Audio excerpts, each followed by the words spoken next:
Welcome to the Human 5.0 Project, the podcast where we cut straight to the breakthroughs that matter, the show where science meets self-optimization. I'm your host, Ultimate Biohacker 10X, and here we break down the real research, real data, and real dosing behind modern biohacking, from compounds and peptides to techniques, devices, lifestyle strategies, and performance protocols. Most people jump in and jump out before they get the gold, so we're keeping it tight and delivering the essential insights you need without the fluff. If you've taken the time to hit play, we'll make sure you walk away with valuable knowledge that can transform your approach to longevity, health optimization, and beyond.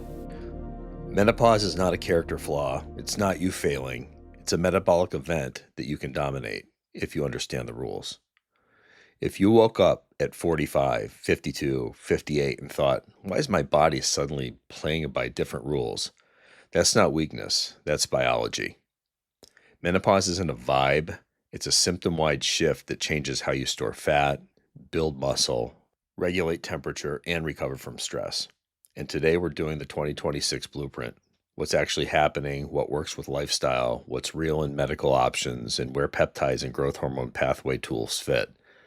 No hype, no vendor ads, no scare tactics, none of that. Just the truth. So let's go get it.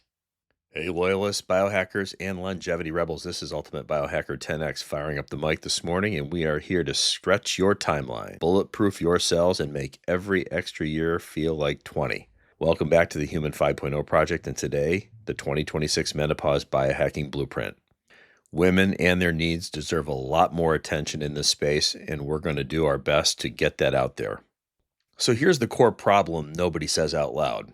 When estrogen declines, your metabolism doesn't just slow, it reroutes.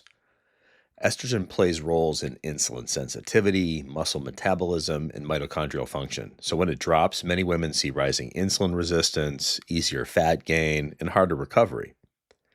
And that fat distribution shift, especially toward central and visceral fat, is a big reason women feel like they're doing the same things, but getting worse results, or no results. Now, layer in sleep disruption, hot flashes, stress, and reduced training tolerance. Boom. That's how you end up with the I don't recognize my body moment. So the question isn't, how do I punish myself into a smaller body? The question is, how do I rebuild the system? If you take one thing from this episode, take this. Muscle is your menopause insurance policy. Resistance training improves body composition and metabolic risk factors in postmenopausal women. This is not controversy. This is the foundation. And no, women don't accidentally get bulky. That myth needs to die. What women do get from lifting is stronger bones, better glucose handling, better body composition, and protection against sarcopenia, the quiet killer of aging. Now, nutrition and timing.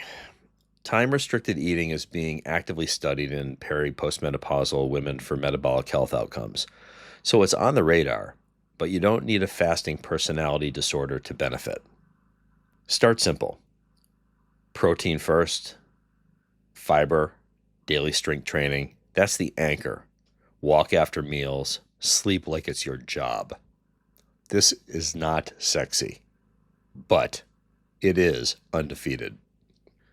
So let's talk symptoms, because hot flashes can be brutal.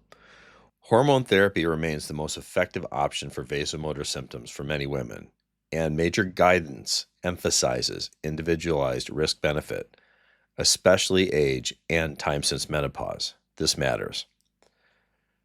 But in 2026, we also have a growing non-hormonal lane. Fezolinetant is FDA approved for moderate to severe hot flashes, and yes, the FDA has warned about rare but serious liver injury risk with monitoring guidance. Elinzanetant is FDA approved as of 2025 as a dual NK receptor antagonist option for moderate to severe vasomotor symptoms, also with safety details and labeling. Translation, you've got options beyond suffer and beyond SSRIs forever, but you need to treat these like real medications because they are. Now the spicy part, peptides. Here's my stance. Peptides are not magic. They're not harmless. They're not automatically evil either. They're tools, and tools belong in the right lane. One example that always comes up is tesamorelin. a GHRH analog that is FDA approved for reducing excess abdominal fat and HIV-associated lipodystrophy, but not for general weight loss.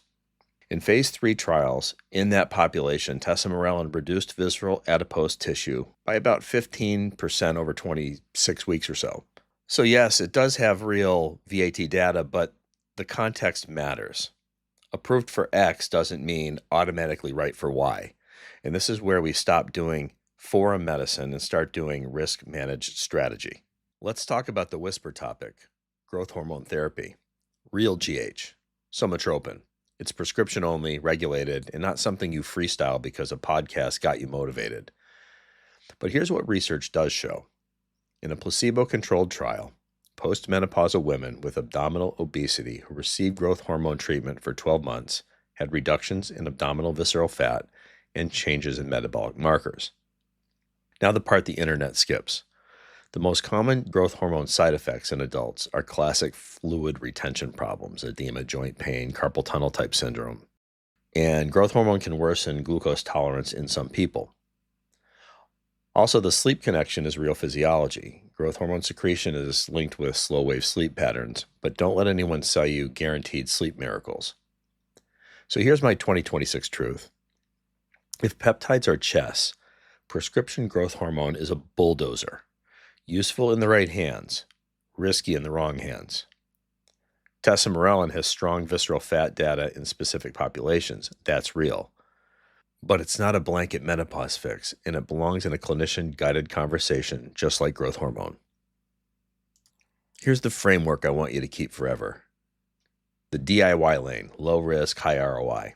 Strength training, steps, protein, fiber, sleep consistency, cut your alcohol, manage your stress, time-restricted eating if it improves adherence and sleep, but not if it breaks you.